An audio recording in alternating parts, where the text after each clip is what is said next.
નમસ્કાર. ગુજરાત રાજ્યના આંગણવાડી કેન્દ્રોમાં ફરજ બજાવતા આંગણવાડી કાર્યકર બહેનો અને આંગણવાડી તેડાગર બહેનો, સ્વાગત છે આપ સૌનું આપણી આ યુટ્યુબ ચેનલ ન્યૂઝ વિથ ભાવેશમાં.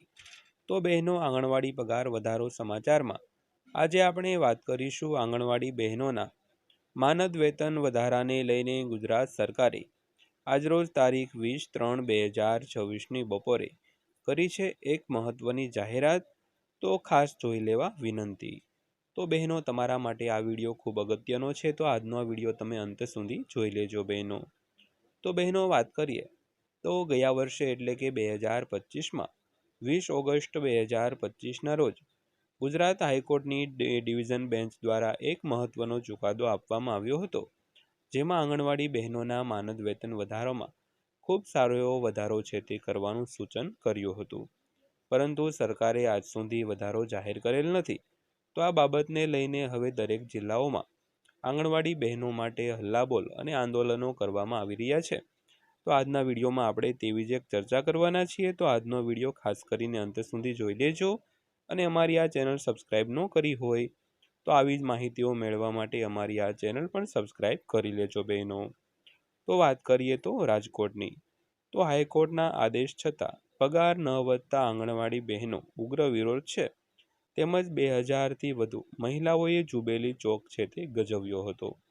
તો રાજકોટમાં આંગણવાડીની બહેનોએ લાંબા સમયથી પડતર માંગણીઓને લઈને જુબેલી ચોક ખાતે એકઠી થઈ હતી અને સરકાર વિરુદ્ધ સૂત્રોચ્ચાર કર્યા હતા.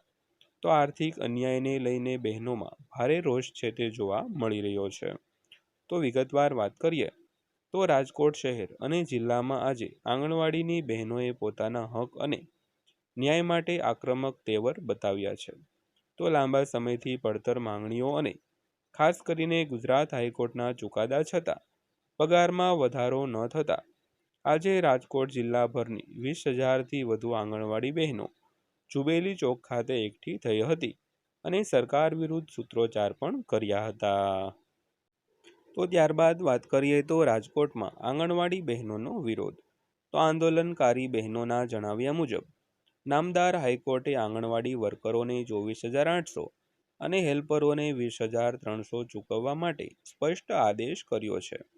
તેમ છતાં હાલમાં વર્કરને માત્ર 10,000 અને હેલ્પરને 5,500 જેવું નજીવું વેતન ચૂકવવામાં આવી રહ્યું છે.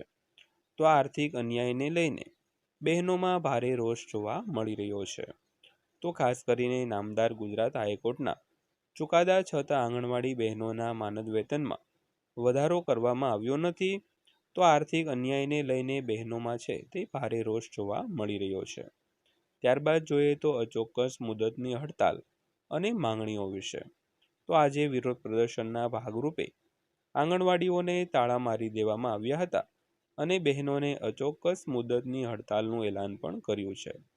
તો બહેનોની મુખ્ય માંગણીઓમાં હાઈકોર્ટના આદેશ મુજબ પગાર વધારો આપવો, કામગીરી માટે સ્માર્ટ મોબાઈલ પૂરા પાડવા અને અન્ય વહીવટી પ્રશ્નોનો ઉકેલ પણ લાવવાનો સમાવેશ છે. તો ખાસ કરીને અચોક્કસ મુદતની હડતાલો પર આંગણવાડી બહેનો ઉતરી ગયા છે. તો તેમની મુખ્ય માંગણીઓમાં હાઈકોર્ટનો આદેશ મુજબ જે પગાર વધારો છે તે આપવો અને કામગીરી કરવા માટે સ્માર્ટફોન છે એટલે કે સ્માર્ટ મોબાઈલ છે તે પૂરા પાડવા અને અન્ય વહીવટી પ્રશ્નોનો પણ ઉકેલ લાવવાનો છે. તે આ બધી માંગણીઓનો સમાવેશ થાય છે બહેનો. ત્યારબાદ જોઈએ તો જુબેલી ચોકમાં વિરોધ પ્રદર્શન. તો રાજકોટના હાર્દ સમાન જુબેલી ચોક ખાતે મોટી સંખ્યામાં મહિલાઓ એકઠી થતા પોલીસ કાફલો પણ ખડકી દેવામાં આવ્યો હતો. તો આંગણવાડી બહેનોએ ચીમકી આપી છે કે જ્યાં સુધી તેમની માંગણીઓ સંતોષવામાં નહીં આવે ત્યાં સુધી તેઓ કામ પર પરત ફરશે નહીં અને આ લડત વધુ ઉગ્ર બનાવશે.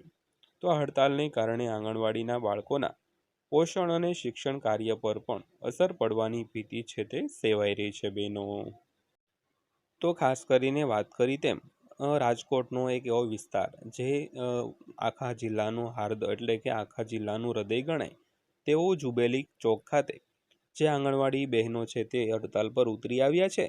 તો તેને લઈને પોલીસ કાફલો પણ ત્યાં ખડકી દેવામાં આવ્યો હતો અને આંગણવાડી બહેનોએ એ પણ ચીમકી આપી હતી કે જ્યાં સુધી તેમની માંગણીઓ સંતોષવામાં નહીં આવે ત્યાં સુધી તેઓ કામ પર પરત નહીં ફરે અને આ લડત છે તે વધુ ઉગ્ર પણ બનાવશે.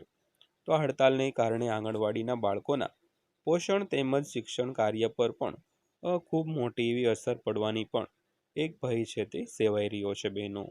તો બહેનો આથી આજની માહિતી પસંદ આવી હોય, વિડીયો સારો લાગ્યો હોય તો વિડીયોને એક લાઇક કરજો અને આવી જ માહિતીઓ મેળવવા માટે આપણી આ ચેનલ સબસ્ક્રાઈબ કરી લેજો.